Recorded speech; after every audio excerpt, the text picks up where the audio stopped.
Presidente de la República, Rafael Correa, para conversar con él sobre los hechos acontecidos desde la noche de ayer. Muy buenas tardes en Ecuador. ¿Cómo está, Rafael? Muy buenas tardes. Buenas tardes, Gisela. Gracias por esta entrevista. Disculpe la demora, totalmente mi culpa y de mi equipo, no mía, pero del equipo, porque me pusieron 3 entrevistas en media hora, creo. Es imposible cumplir con el horario. Pero muchas gracias por esta oportunidad y un inmenso abrazo a todo el Ecuador.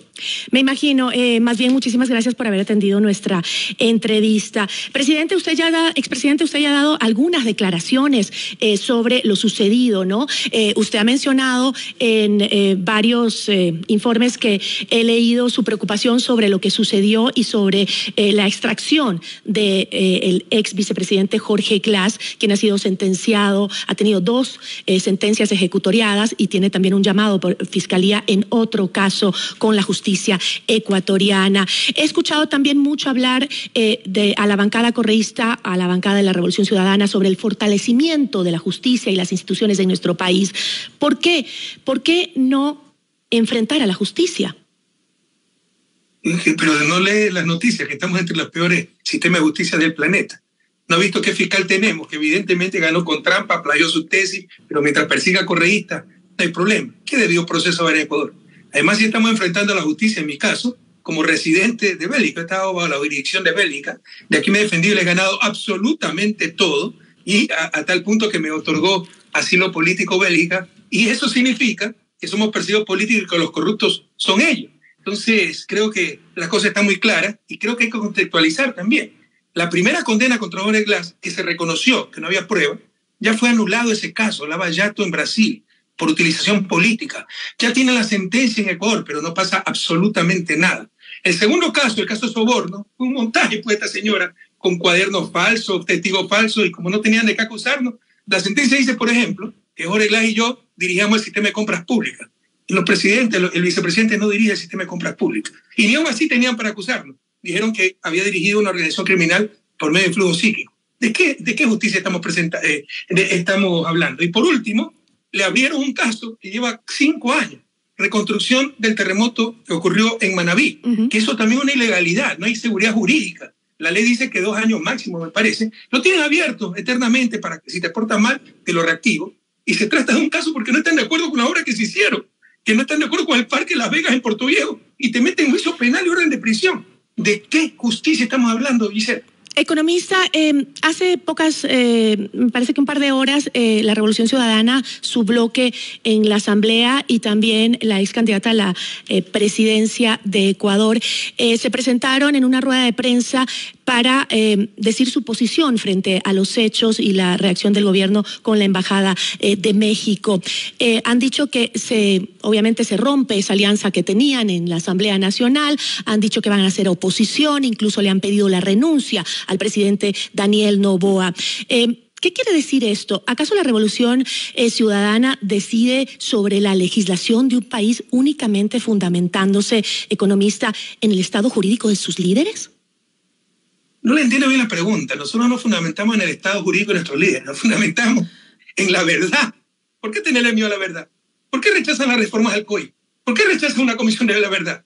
Primera vez que veo que los corruptos son los que buscan ver las pruebas, revisarlas, investigar la verdad. Es evidente que hay persecución política que no se hubiera podido dar si tuviéramos, con todo respeto, Gisela, otra clase de prensa. Pero en todo caso, nosotros no es que estamos actuando en función de la situación jurídica de nuestro dirigente, estamos actuando en función de la verdad y del marco jurídico general, que no es para los correístas, para los contrarreístas, para todas y todos. Se ha destrozado el debido proceso en los juicios que han seguido contra nosotros. Ahora destrozan el derecho internacional, destrozan la Convención de Viena, que determina la inviolabilidad de las sedes diplomáticas, destrozan la Convención de Caracas, ¿no?, que permite a cualquier país, después de estudiar el caso, dar asilo, como lo hizo México con Jorge Glass.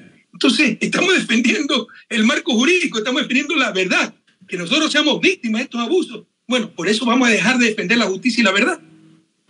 Ahora, respecto a las declaraciones que destaparon o explotaron en todo lo sucedido después, las declaraciones del presidente de México, López Obrador, refiriéndose a un tema interno del Ecuador. ¿Cuál es su opinión respecto a lo que dijo el presidente de México, que estalló en todo lo que estamos viviendo ahora?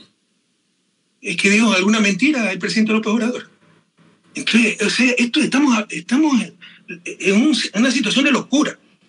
Y no estamos solo enfrentando el fascismo, estamos enfrentando la barbarie, porque han atentado contra los principios mismos civilizatorios, la inviolabilidad de la sede diplomática, lo sagrado del asilo. Entonces, todo esto empieza por la vanidad de un chico egocéntrico como Daniel Noboa, que no le gustaron las declaraciones del presidente de México. Ve esas declaraciones. La dice en el contexto de las elecciones mexicanas. Que no nos pase lo que pasó en Ecuador, que asesinaron a un candidato, culparon a la que iba primero, le redujeron 9, 10 puntos, subió el segundo y luego ganó la presidencia. Que dijo algo que sea falso, ni siquiera dio nombre. Y por eso la vanidad de este tipo, porque cree que está manejando una de sus haciendas y no un país soberano, digno. Pero ¿no cree usted que se estaba metiendo en temas muy delicados? Le expulsa a la embajadora, que es una medida extrema. ¿Ya? López Obrador lo toma con mucha calma, pero cuando ya rodean su embajada con tanquetas, con fuerzas especiales, policías, militares, dice, bueno, esto así actúan los fachos. Y el otro, lleno de vanidad, seguramente por eso ordenó incursionar en la embajada, en esta hipótesis, porque no tiene salida la estupidez que ha hecho. Está quedando como un bárbaro a nivel mundial. Pero, economista, ¿usted no considera que esas declaraciones del presidente de México son una intromisión en asuntos internos de Ecuador? Con todo respeto, Gisela, dejémonos ridiculeces. O sea, si más tarde digo, la revolución mexicana fue muy sangrienta, me estoy metiendo en los asuntos mexicanos. ¿Qué nos pasa? No tratemos de justificar lo injustificable, por favor. Presidente, me gustaría preguntarle sobre ¿qué opina usted sobre tener en sus filas a prófugos, a sentenciados, a vinculados con el crimen organizado? ¿Ha sido parte de las razones por las que también ha perdido las últimas elecciones, razones por las que... correspondiente, ¿no? Si fuera ¿Usted cree que no están debilitados? Verdaderamente profesional, déjame acá la idea que no le interrumpí, vaya a Japón, vaya al propio Estados Unidos, venga a Europa, mientras no tenga una sentencia en firme se llama sospechoso, no se llama prófugo, no se llama sentenciado, no se llama corrupto, se llama sospechoso. Pero aquí ya condenan desde los titulares. Esperemos a ver pues lo que tiene Ronnie Aliaga y todo lo que ha sacado contra el fiscal, pero usted ni siquiera menciona a la fiscal. Y nos habla de la serie de prófugos perseguidos para dar esa imagen de que somos un partido corrupto.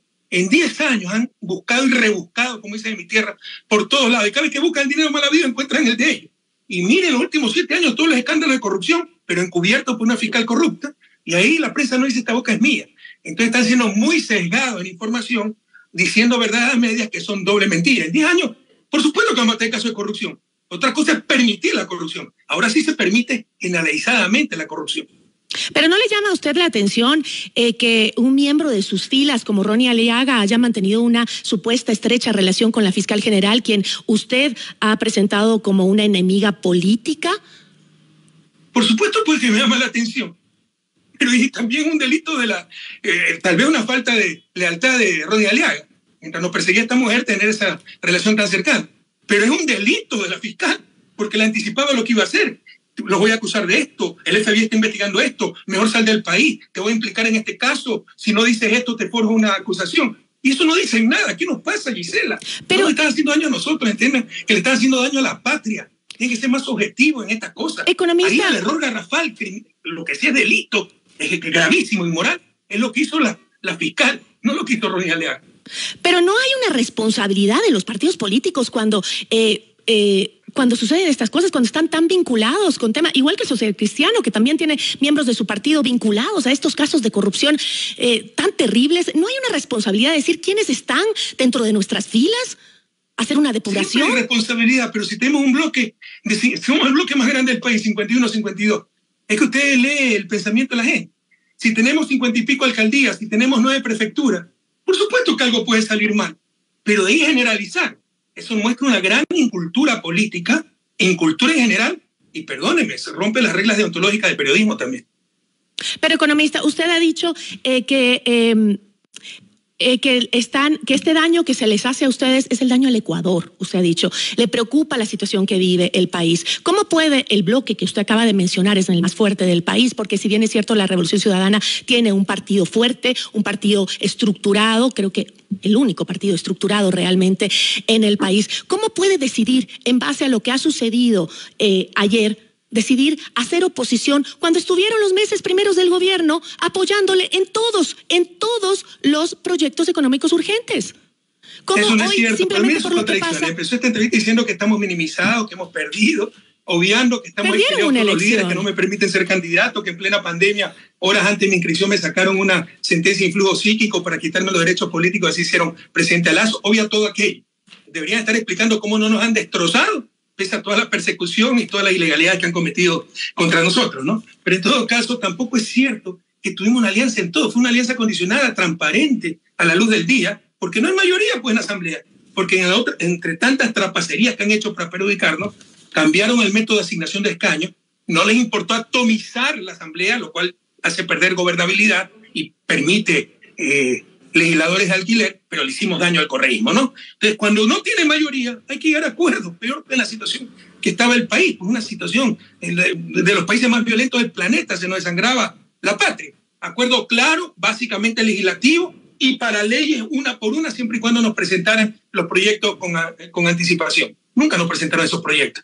Pasamos una vez, pasamos 2 veces, ya votamos en contra de la ley de turismo, y frente a este desprecio por los derechos humanos, por la dignidad del país, por el derecho internacional, no podemos ir conectando de ninguna forma un gobierno tan malo y una persona tan mala.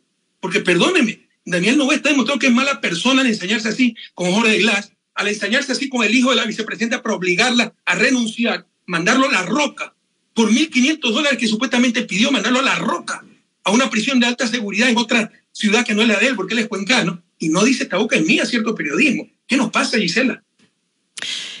Lo hemos dicho, economista. Me alegro que usted lo haya dicho. No escucho su radio, no escucho medios. Una pena que no escuche. Pero en todo caso, escrita no ha salido mucho. Pero en todo caso está afirmando que sí hubo un acuerdo, que sí hubo una alianza entre con el gobierno. Lo anunciamos públicamente.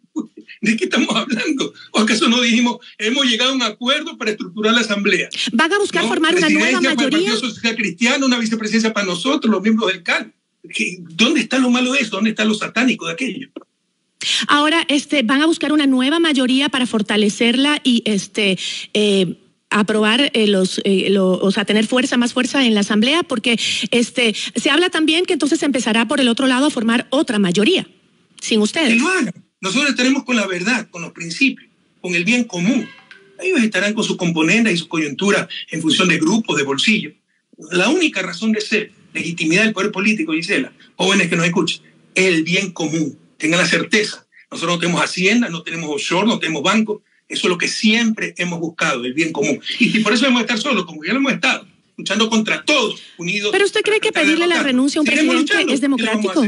¿Usted cree que pedirle la renuncia a un presidente es democrático? Que, por cierto, no es la primera vez, economista. Recuerdo que varias veces han pedido la renuncia de algunos presidentes. ¿Cree que es democrático? ¿Cree que esto nos va a ayudar? ¿Cómo no va a ser democrático? ¿Desde cuándo? Eso es un malo concepto. ¿Cómo se ha distorsionado el concepto de democracia? ¿Creen que democracia es votar cada 4 años? Primero se necesita un Estado de Derecho que está destrozado. Acaba de clavar el último clavo, perdón la redundancia, en el ataúd del Estado de Derecho con su incursión en la Embajada Mexicana Noboa. Segundo, se vota por un proyecto político. Cuando tenemos un mentiroso aplaudido por la prensa porque traicionó a Correa, como Moreno, que resultó un fraude democrático. Como tenemos un mentiroso como Lasco, un inepto completo. Cuando tenemos un mentiroso como Noboa, que juró en la campaña que no iba a subir el IVA. De hecho, acusó a Luisa de que iba a subir el IVA, que no iba a subir los combustibles, ¿no? Cuando utiliza un estado de emergencia, el dolor del pueblo ecuatoriano, para hacer un acuerdo con el Fondo Monetario, de subir la canasta básica, etcétera. Por supuesto que es totalmente legítimo y democrático pedir la renuncia. No lo hubieran aguantado un día en una democracia madura como una democracia europea, ¿no? Es más, nunca se hubieran atrevido a hacer algo así. Pero nuestra democracia tan inmadura, hacen cualquier cosa, y lo peor, permitimos cualquier cosa en nombre de un falso concepto democrático. ¿Y usted no cree, economista, que esa actitud se ve más bien que cuando están con mis intereses estoy bien y cuando no lo están estoy en contra? Bueno, eso puede decir, estamos en libertad de opinar, lo cual no significa que todas las opiniones son respetables y no puedo respetar su opinión porque no es correcta, pero nosotros estamos con el bien común, con la patria. Díganos alguna vez que hemos buscado nuestro propio beneficio, ¿no? Nosotros busquemos lo que le dé la gana, nuestro patrimonio es público y para nosotros es una misión la política. Y ni siquiera la misión es ganar unos puestitos en asamblea o unas alcaldías. La misión es superar 200 años de su desarrollo como lo estamos haciendo en 2007 hasta el 2017, hasta que llegó el fraude democrático y la traición de Moreno, aplaudida por muchos sectores, entre ellos la prensa, que debe ser guardiana de la verdad, porque le hacían daño a Correa. Y así destrozaron el país. ¿Y qué va a pasar con ese sector del correísmo de la Revolución Ciudadana que ha demostrado que pese a la opinión de la bancada, pues votaron diferentes en algunos, en la última eso fue una descoordinación. Fue una descoordinación. De lealtad, traición, fue un malentendido, teléfono roto, porque si hubiese de lealtad, pues no seguirían en el bloque, así de sencillo. Y puede haber gente que le caiga simpático Novoa, fueron compañeros de la asamblea, respetamos todo eso. Somos un proyecto político. Y hay que actuar en función de esos principios y de las decisiones de ese proyecto político. Es decir, que va a permitir que sigan votando diferentes si es que hay una propuesta del gobierno. Mire, yo creo que nos están escuchando decenas de miles de personas y todos entendieron que no dije eso. He dicho yo se lo que pregunto. la última vez fue una descoordinación, pero que si fuera deslealtad no lo permitiríamos. ¿Y qué va a pasar si es que vuelven a votar con el gobierno hoy después de este anuncio de ser oposición? No, pues sí serán expulsados, pues obviamente. Si no hay un acuerdo y si es deliberado, una cosa, a todos los 7 que votaron en contra se les pidió explicaciones y todo el mundo tenía sus razones y sí hubo una descoordinación a última hora, ¿no? Alguien que mete una nueva iniciativa y entra en la confusión. Pero si vemos que es deliberado, por supuesto esa gente está mejor con el gobierno que con nosotros. Algo no me quedó claro, si fue una descoordinación, ¿por qué los van a sancionar? Ya los han llamado a disciplina, ¿por qué los van a sancionar si es una descoordinación? Nuevamente, una información por decirlo menos imprecisa. ¿Quién se ha sancionado? Por eso lo estoy preguntando. No, pero les han llamado a disciplina. Yo le voy a le están llamando. Se decidió que ¿les llamó a los 7? Al comité de ética, que es el que tiene que investigar, precisamente para verificar si fue descoordinación, desobediencia, mala fe y tomar las acciones del caso. Pero nadie ha sido sancionado todavía. Pero sancionar a ellos y a Aliaga, que está involucrado en esos casos de corrupción, no le queda como nuevamente está dando información parcial. Aliaga se retiró ya de la Revolución Ciudadana. Aliaga no fue reelecto. Recuerde que fue la muerte cruzada, pues disolvió la asamblea. Prácticamente todos se reeligieron, menos Aliaga.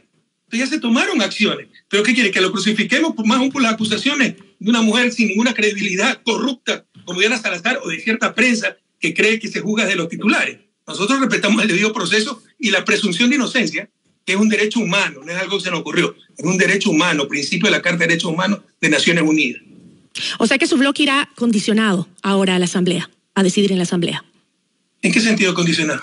Condicionado en las votaciones. Cuidado, vayan a votar diferente. Bueno, como cuando le queremos dar la vuelta, suena feísima ciertas cosas cuando queremos darle la vuelta. Se trata de disciplina, ser orgánico, ser militar. Todo el mundo tiene derecho a pensar distinto. Eso no es delito, pero es casi delito cuando se toma una decisión y se le desobedece. Porque somos un proyecto político, sino que no haya partidos políticos. Economista, nada más para terminar, ¿van a repetir la fórmula de figuras desconocidas que utilizaron en la última elección, pero leales al liderazgo de Rafael Correa como fórmula para las próximas elecciones? Ahora se sataniza la lealtad también, ¿no? Las virtudes se vuelven vicios y los vicios virtudes. O sea, el traidor, ese es el bueno, ¿no? El fraude democrático de Moreno. Y la leal, esa es la mala, porque es incondicional. No lo digo por último, eso, además, Gisela, póngase de acuerdo, yo le puedo presentar a uno de sus colegas que dice exactamente lo contrario, que son los mismos cuadros que no renovamos. Bueno, en la realidad, la razón la tiene usted. Somos el partido que más renovamos, presentamos cuadros nuevos. Luisa no es que era una total desconocida, había sido jefa de despacho presidencial, asambleísta. Pero esto es muy temprano todavía para discutir esas cosas. Así que, con democracia interna, como somos el único partido que practica la democracia interna, se tomarán las decisiones en su debido momento. Suena Aquiles también, ¿no? El alcalde de Guayaquil. Bueno, Aquiles es un gran candidato, no creo que quiera dejar la alcaldía de Guayaquil, ¿no? Peor si está recién en un primer periodo y lo está haciendo muy bien. Y lo del tema de la lealtad, lo digo nada más porque creo que usted se sentirá traicionado por alguno de sus miembros también a estas alturas, ¿no? ¿De cuándo la lealtad es un vicio? Oiga, ¿cómo le hemos dado vuelta a las prioridades, a los valores? Lo bueno es malo, lo malo es bueno. ¿Desde cuándo la lealtad es un vicio? ¿Desde cuándo la confianza mutua que debe regir en cualquier organización es algo malo?